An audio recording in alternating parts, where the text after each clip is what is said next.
ನಂದಿನಿ ಇಡೀ ಕರ್ನಾಟಕದಲ್ಲೇ ಫೇಮಸ್ ಆಗಿರೋ ಬ್ರ್ಯಾಂಡ್ ಇದು. ಈ ಒಂದು ಬ್ರ್ಯಾಂಡ್ ಯಾವಾಗ ಹೇಗೆ ಬಂತು ಅಂತ ಗೊತ್ತಾ? 1955ರಲ್ಲಿ ಕೊಡಗು ಜಿಲ್ಲೆಯ ಕುಡಿಗೆ ಗ್ರಾಮದಲ್ಲಿ ಶುರುವಾಗಿದ್ದು ಈ ಒಂದು ಬ್ರ್ಯಾಂಡ್. ಸುಮಾರು 1955ರ ಸಮಯದಲ್ಲಿ ಆ ಒಂದು ಕುಡಿಗೆ ಗ್ರಾಮದಲ್ಲಿರೋ ಮಿಲ್ಕ್ ಕೋಆಪರೇಟಿವ್ಸ್ ಅವರು ಮಿಲ್ಕ್ನ ಫಾರ್ಮರ್ಸಿಂದ ಕಲೆಕ್ಟ್ ಮಾಡಿಕೊಂಡು ಪ್ರತಿಯೊಬ್ಬರಿಗೂ ಒಂದು ಫೇರ್ ಪ್ರೈಸಲ್ಲಿ ಸಪ್ಲೈ ಮಾಡ್ತಾ ಇರ್ತಾರೆ.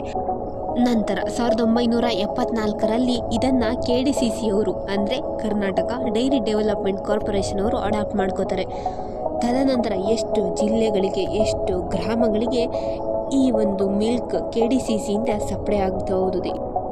1980ರಲ್ಲಿ KDCCನ KMF ಕರ್ನಾಟಕ ಮಿಲ್ಕ್ ಫೆಡರೇಷನ್ ಆಗಿ ಗೌರ್ಮೆಂಟ್ ಕನ್ವರ್ಟ್ ಮಾಡುತ್ತೆ.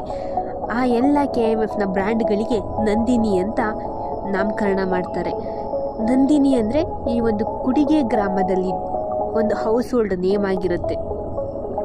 ಇಂದು KMF 170ಕ್ಕೂ ಹೆಚ್ಚು ನಂದಿನಿ ಪ್ರಾಡಕ್ಟ್ಸ್ಗಳನ್ನ ಪ್ರೊಡ್ಯೂಸ್ ಮಾಡ್ತಾ ಇದೆ. ಅದರೊಳಗಡೆ ನಮ್ಮ curd, butter, ghee, sweets, chocolates ಈ ರೀತಿಯಾಗಿ ಮಹಾರಾಷ್ಟ್ರ, ತಮಿಳುನಾಡು, ತೆಲಂಗಾಣ, ಗೋವಾ, ಡೆಲ್ಲಿ ಈ ಕಡೆ ಎಲ್ಲ ನಮ್ಮ ನಂದಿನಿಯ ನಮ್ಮ ಕರ್ನಾಟಕದ ಪ್ರಾಡಕ್ಟ್ಸ್ಗಳು ಸಪ್ಲೈ ಆಗ್ತಾ ಹೋಗ್ತಿದೆ. ರೈತರಿಂದಲೇ ಸೃಷ್ಟಿಯಾದ ಈ ನಂದಿನಿ ಬ್ರ್ಯಾಂಡ್ ರೈತರಿಂದಲೇ ಬೆಳೆಯುತ್ತಾ ಬಂದಿದೆ.